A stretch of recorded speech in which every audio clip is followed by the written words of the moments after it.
everybody, it is Kathy, and I love to be selling. Come on in, sellers. Tell me how everybody is today. Here in New York, it is very, very, very wet. I had to oh, come on. But I got to tell you, I'm going to date this. This is September 18th. Let me know how your weather is, and let me know if you can hear me, okay? But honestly, I thought of my friends because I have a dear friend in Myrtle Beach, and I'm going, you know what? Let it rain here. I hope it's nice and sunny there. So that their floodwaters and everything will start to recede a little bit. Here in New York City, we can take a couple of inches of rain. So I just hope that the rain is coming here and away from them. But let me hear how everybody's doing. Great. Oh, Nebraska. Yay. Hi, Brenda. Good. We've got everybody. Oh, sunny and humid where you are, Nancy. Brenda's saying that it's high in Nebraska. Hi, Nebraska. Hi, hi, hi, everybody. Hey, Jennifer. Good to see you. Hot, Dorinda, where you are. Okay. So come on in. Oh, and we're in Oregon. Hey, Leah, we are all over the United States. Yay, yay, yay. I do try to broadcast at different times just to be considerate to everybody's time zones. Also, working habits, because some of us have more daytime free, some of us have more nighttime free. So you'll see me pop in at different times of the day. Sometimes the day. You go, Scott. I'm glad to hear that. Good for you. But what I promised was to be broadcasting for a couple days in a row, and I'm going to be giving you sales tips, and I'm going to be giving you social media tips. So what today's theme is turning eBay into your cash machine, ka-ching, because that's certainly what we need each and every day. Selling is certainly a lot of fun, and it's great meeting other sellers, but bottom line is we've all got bills to pay. So I need that steady sales and I need that cash machine from eBay. Now, that being said, certainly some days are slow. And I have slow days. I have days where I'm like, you know, where are the customers? Like, where are the sales going to come from? And that does happen. Now, when that happens, you need to like breathe, okay? And take a look at what is going on. So for instance, we just had Hurricane Florence. You know, a lot of times if something like that is going on, is people are glued to the television sets and they're looking at the weather and they're looking at people in real distress, or they may be dealing with real distress and they are not shopping. So I need to know that. So if things slow down a little bit when there is a horrible hurricane or a tornado or something going on, it's just to know that this will pass and things will go back to normal. Now, if it's happening day in and day out, I need to take a look immediately at my prices because I may have competition that all of a sudden has sprung in my category or right on my item. And if so, if I spot it right away, is if I tweak my listing, I may need to adjust keywords or prices, and then I'm going to get the sales going again. So that can be a good thing. And what I did want to mention, as it is September, and if you sell clothing, also if you sell home decor, and if you sell clothing, and this is for anybody, whether it's for children or for adults, and home decor that is somewhat fall themed is Halloween. And people will often say to me, but Kathy, you know, I don't have any costumes. You know, I don't have packaged costumes, you know, for Halloween. I don't have a pirate costume. I don't have, I have a grandson 4 years old, so they dress up with things like ninjas and ladybugs and things like that. You know, I don't have a ladybug costume to sell. I don't have a ninja costume to sell. But you've got clothing to sell. So you take a look at the clothing that you have.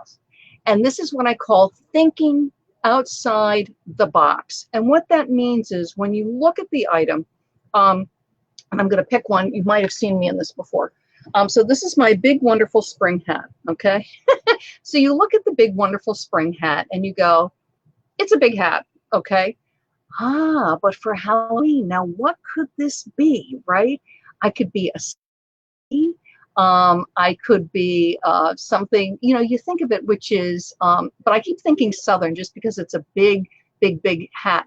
Oftentimes, at least here in New York City, it doesn't need to be a specific costume like a pirate or for a kid a ladybug. It can just be a big prop like a hat, a very flamboyant scarf, very beautiful gloves if they're in a vibrant color with some great details like buttons, a very colorful shirt. Think of Hawaiian shirts or things with very vibrant prints. Because I would find what happens if you're in an area like New York, but this is true for all cities and oftentimes for people in a regular office, is that they're going to have a Halloween or some kind of harvest party, and they don't want to wear a costume to work, or they don't want to carry a costume and then change at work. They just want one piece that's going to be sort of fun and different and a little bit dress up. So they'll do a big hat, or they'll do a boa or a scarf or gloves. For gentlemen, I'm thinking like a great vest or a really colorful jacket or a colorful shirt. So that really look through what you're selling. And do you have any really vibrant, fun accessories? It could be jewelry. It could be a really big bracelet or crazy necklace or a big monster. I don't mean monster as in, monster face, but big, strange, creative, fun earrings, headbands, all kinds of things. And realize that could be a costume piece for a party. So go through your items and look at them and go, could somebody wear this to a party? A tie-dye t-shirt, they could be a hippie, okay? So think of things like that. If you have sports teams, hats, they could go as a Yankee fan. They could go as a Boston Red Sox fan. Football, they could go as a Seattle Seahawk fan. So think outside the box. Do you have single items or several items that you could perhaps put together that would make a great, fun costume for Halloween? And also don't forget for kids, I know when I was a kid, I had a dress-up box, which lots of fun things that I could play in when I wanted to play dress-ups. And that can be a great thing. So dress-ups for kids. So think about that, because oftentimes kids will have a dress-up party as a themed birthday party. And that's why I say about making your eBay listings, whether you have a store or you don't have a store, into your eBay cash machine, is to look at what is going on right now. And what is going on right now is people are starting to think about Halloween, and then look at what do I have that would make a fun costume. And then look at your decor. Now, you may not have a candy dish, with the funny, scary hand in it, but it may have what I call autumnal colors. That would be oranges and browns, something that evokes fall. It could have a leaf pattern. I just sold some napkin rings, brass napkin rings with leaves on them. Now, that's a great one for setting a table for the fall. So look at your items.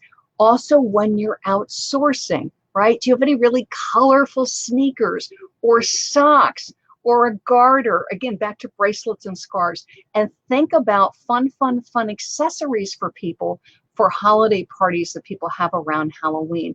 It turns your store into a cash ka-ching machine. And that's what you want, with just a little bit of outside the box. Okay, so look through that inventory. Also, if you do have a bunch of unlisted inventory, and of course none of us have unlisted inventory, look through it quickly. Do you have a great feather boa? Do you have a really some cool funky hats? Get them listed now. Move them to the top of the list. Again, turning your eBay listings into a cash ka-ching machine. Okay, social media. Now, people will come to me and they go, oh, how do I do social media? I have no idea what to do with social media. Or they say, but Kathy, I am doing social media. And I'll go, okay. And so then we'll work together, and I'll take a look at what they're doing.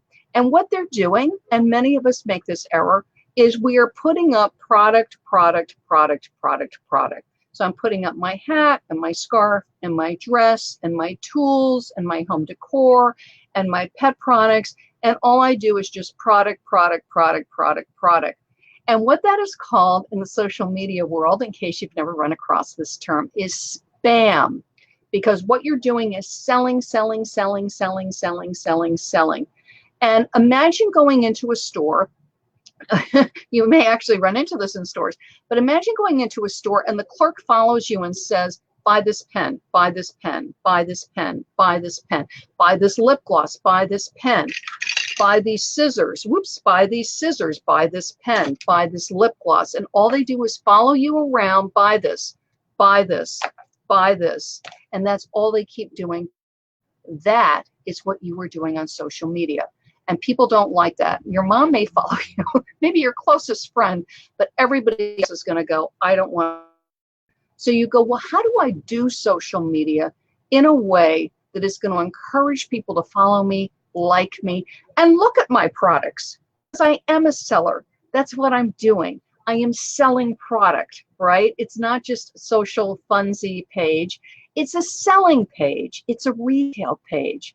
Well, what you do is, first of all, and I talk about this in my membership group, Social Media Insider, is remember that the term social media starts with the word social. So how can I be social with my followers at the same time selling them product? And a great way to learn about that is to look at big brands. And one of the brands, I just want to show you this, is Starbucks. And I'm going to show you their page. So hang on a second. Let me see how to do this so you can see what I'm talking about. Okay, so we're going to go to Starbucks. Now, do this on anything. Go to any page you want. I just picked Starbucks because a lot of people sell mugs and a lot of people sell home decor. And Starbucks is very well known. Also, it's the fall, so it's pumpkin spice season. And basically, pumpkin spice is all over this. Like now, you have lots and lots of companies doing pumpkin things. And what you're going to do when you're scrolling through Starbucks is, first of all, look at the kind of stuff they're posting. So they're talking about social outreach in their community with Hunger Action. They're talking about their Blondie coffee with a very pretty picture. And what you want to look at is take a look at how many likes. This has 1.3 thousand likes with 67 comments and 68 shares. And take a look at what is popular. So that's 1.3 likes, 1.2 likes. So this one, this coffee, got more likes than pumpkin spice latte. That got 81. Aha, but interesting. This got more shares. 100 comments. Let me go up here. 67 comments. Aha. So this pretty graphic of pumpkin spice latte, though it got less likes, got a heck of a lot more comments, and it got 81 shares. Now, what that says to me is this is a popular post. Let me go down and just look at some other stuff Starbucks is putting up. 375 comments, 391 shares. Okay, why? Because they're talking about Starbucks is now in Milano. So if I'm selling anything related to Italy or anything Italian related, there's a siren in the background if you hear it, I might want to share that. Okay, so what you do is you go through and you try to find something that is related to items that you sell or things that would interest your people. Aha, this has 389 shares. This I like. 305 comments. 4,500 likes. Okay, so this is the winner. What is it? Pumpkin spice latte. Now you scroll down. See here, there's a share button. You can click that share button and you can share this picture of pumpkin spice latte to your Facebook business page. Hang on a second, I'm going to talk to you guys. And you go, well, Kathy, why am I interested in sharing? Hang on a second, let me just do this. Why am I interested in sharing about pumpkin spice latte to my business page? It had a lot of likes. It had a lot of shares. So what that says is this is content that people like. This is content that's interesting. Now you have to know the kind of people that are on your page. You figure Starbucks, and if you don't know who drinks Starbucks, in case you don't drink Starbucks yourself, go into a Starbucks and take a look. It has a pretty broad appeal. They definitely push their advertising towards the younger crowd. I would say like mid-20s to like maybe early 40s. But certainly there's plenty of people, at least here in New York City, in Starbucks that are in their 50s and 60s. So Starbucks has a very wide appeal. And whether people drink coffee or not, everybody has heard of pumpkin spice latte. And a lot of people, obviously, from looking at Starbucks page, are very passionate about pumpkin spice latte. It is also a symbol of fall to a lot of people. So I'm posting on my page. Perhaps I have a pumpkin themed item on my page, or I have some fall themed items, home decor. Perhaps I have some tools and I want to encourage people to do some fall home projects. I could post the pumpkin spice latte and say, hey, you know fall's here because here's the Starbucks pumpkin latte. Are you a latte drinker or something like that? And you post it to your page. The reason you're doing this is a popular post. It helps to bring traffic to your page. Facebook is noting that you are posting popular content. You're also setting up your business page then for fall themes or fall items. Then you would wait till later in the day or the next day, and then you could post your fall sweater. Say, boy, you know, the pumpkin spice latte from yesterday got me for fall, and here's this wonderful, you know, fall sweater or hoodie. Or here's this great tool set from Craftsman that I have. Now you're ready for those fall. Idea is you have brought a popular post to your page that helps your page to get attention from Facebook, so that your reach, the amount of people that are going to see your posts for free, increases. And this is the kind of thing that I show my insiders day in and day out. How to be social on social media, but then how to tie it to your products, because you are a seller and you're selling, but it's the art of learning how to sell in a very social way, so that on your Facebook page, it's not just buy my pen, buy my lip gloss, buy my scissor, buy my pen, buy my lip gloss, buy my scissor, because nobody wants to look at that.